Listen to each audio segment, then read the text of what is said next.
Good morning, everyone. May 4th, day 22, week number 4, and let's talk today about pack odds.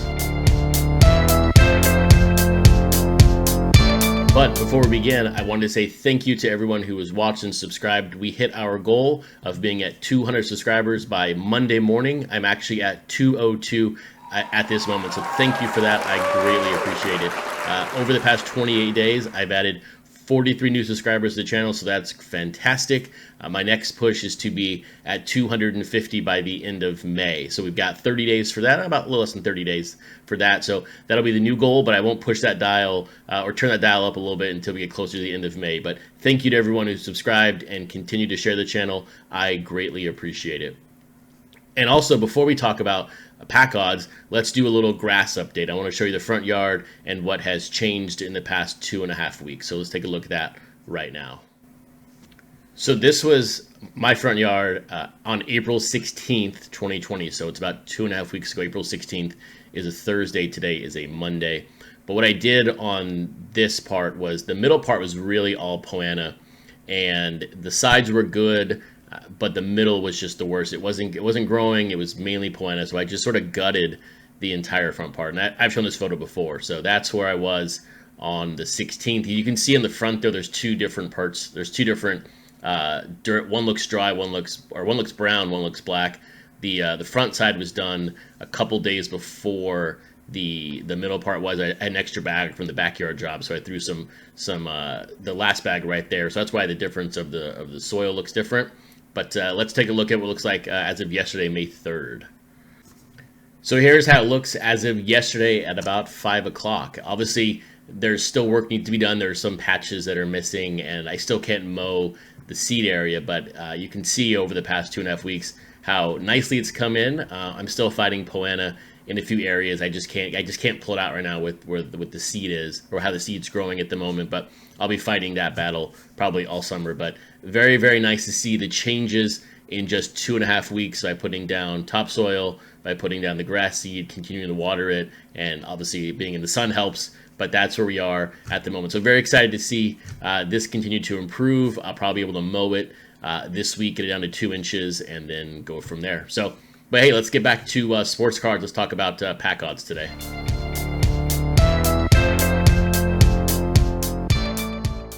The pack odds thought process today, or the show idea, came from the fact that I was starting my 4x4 video for my 2019 Heritage High Number Blaster series, and I figured, you know what? A lot of people see the odds on the back, and there are a lot of new collectors to the hobby, and so I figured I'd make this video as a reference for understanding how the pack odds work. And for any seasoned collector, this show is going to be very remedial for you, but it's going to give any new collector, any new person to breaking, an idea of how difficult or how easy certain odds are to hit. So it's more of a math show. I'll have the calculator up here in a second, or the calculator up here in a second on the screen, and we'll go from here. But hey, let's pull up the odds real quick for 2019 Heritage High Number Blaster boxes. Hey, so we're back, and we have the 2019 Topps Heritage High Number Blaster odds at the top of the screen.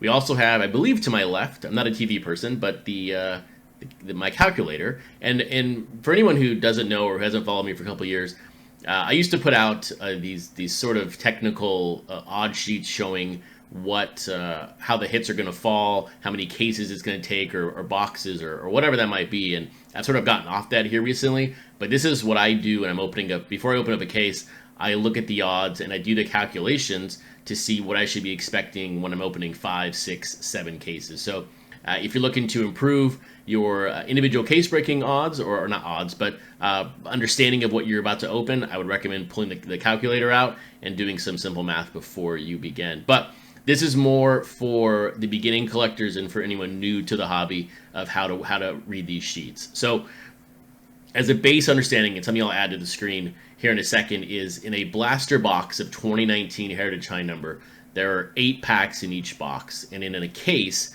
there are 16 boxes. So you would just do 8 times 16 is 128 packs in that entire case. So when you're looking at trying to find a hit in that case, you only have 128 opportunities, because the way that the pack odds are up there, or on the way the pack odds are written, are 1 per how many packs. So when you look, for example, up there on the French text, That is 1 out of every 345 packs. So if you have 128 packs in a case, if you did 345, oops, let me get the calculator over here. If you went to 345 and you divided it by 128, that's going to take you 2.7 cases.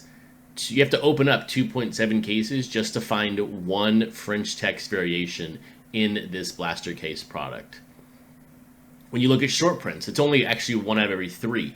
So out of 128 packs, you're going to find in this case 42 short prints. Or you're not going to find 42.6. You're probably going to find 43. You're going to find 42, something like that. So you just got to run the numbers that way. On the Chrome card, so Chrome is out of 49. So you would do 128 divided by 49. You're going to find, in essence here, 2.6 Chrome cards, which are out of $9.99 in a blaster case. Here's where it gets a little bit tricky.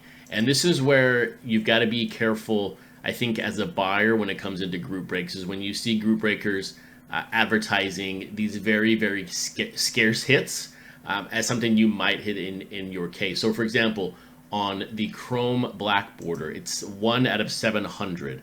So if you have 128 packs divided by 700, it's going to be 0.18. So it's going to, actually, let's do it the other way. Didn't think about that. It's going to take you 5.5 cases just to find one. Now, you might buy a random box at the store and you might hit one, but that's astronomical. It's not going to happen a lot. So it's going to take you 5.5 cases just to hit one black Chrome parallel in a blaster case. So when you're buying into a group break, if the breaker only has 2 cases, the odds of you finding a black Chrome refractor is very, very minimal. If you move over to the Chrome Superfractor, this is kind of crazy. So it's 1 out of every 43,808 packs. So you do 43,808 divided by 128. So if you were to buy 340 or open 340 blaster cases, you're not going to find one by these numbers. You would need to open basically 343 cases of blaster boxes to find one Chrome Superfractor. That's just, crazy to find. So let's do some quick math on a dollar perspective. Let's say every case cost you $300. So 343 times 300. You would need to spend $103,000 on this product just to find a Chrome Superfractor. So very, very unlikely anyone is out there spending $100,000 on blaster cases. So that's an incredible number overall. But that's why there's Superfractors and not just base short prints.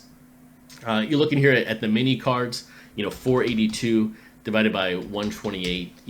A mini card is going to be every 3.7 cases of blasters, basically every 4. So. And then you sort of look down here. You can look at the bigger ones. The Clubhouse Collection, an autograph relic, is 1 at every 6,572. So if you just did 6572 divided, learn to use a calculator, divided by 128. So every 52 cases, you are going to find an autograph relic in your in a pack. So this is how you need to really look at the pack odds. Look at how hard things are to hit or how easy things are to hit. There are certain times you're going to find these odds are going to be in your favor versus against you. But on some of these cards that people can be advertising out there, just look at what the odds are and be responsible when it comes to buying into group breaks or anything in general, just to find this hit. Sometimes you're better off just buying the card versus trying to find it in a pack. And I know that's boring. I know it's boring to go on eBay and spend $100 on a card you want versus buying a case or whatever and trying to find it. It's better just to buy it online versus buying a box or case. Just look at these numbers. Look at how many boxes it's going to take you or cases it's going to take you to hit this card, and then decide, is it better just to buy the card or is it better to open up cases? So, for example, let's go to the Willie Mays buyback card. So these are the 3,000 hits buyback. So 4868 divided by 128. So there again, 38 cases to find one. Now, when you're a seller of these hard to come by hits, now scarcity doesn't always mean that they're going to be worth a lot of money. So if you do find a supreme case hit or a multiple case hit, something like this Willie Mays card, when you first list it, I would list it high. See what happens, because they're not that common. But a short print that's one of every three, I mean, that's going to be a very low dollar item, unless it's a star name rookie. But on these bigger hits, if you hit a celebrity out of 132,000 packs, price it high. See what happens. But if it doesn't sell, keep bringing the price down. So hopefully this video has helped you understand what the pack odds mean, how they can work in your favor, work against you, and how to possibly sell cards that are hard to come by when you find one and you're lucky to find a rare card. So with that, guys, thank you for watching. Thank you for subscribing. Thank you for listening on the podcast audio version. Have a great Monday. Have a great week collecting. Have a great Star Wars day. And I will talk to you all tomorrow.